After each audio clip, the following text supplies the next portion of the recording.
Então, vamos aqui aprender a baixar jogos demos de graça.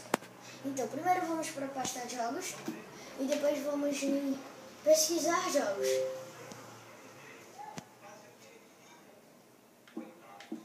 Vamos entrar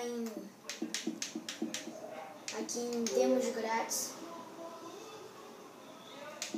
e depois vamos escolher o jogo.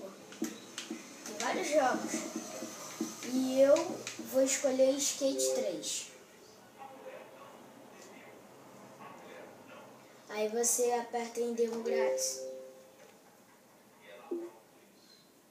Aí você espera carregar, baixar novamente.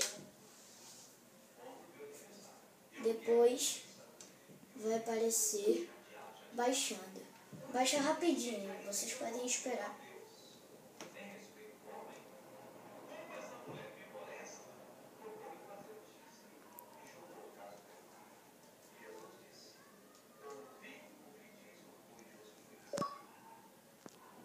Baixou, aí agora é só apertar B a toda a vida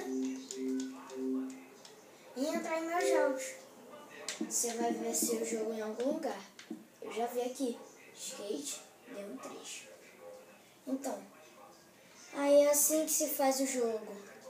Na verdade é assim que se pega o demo grátis do jogo.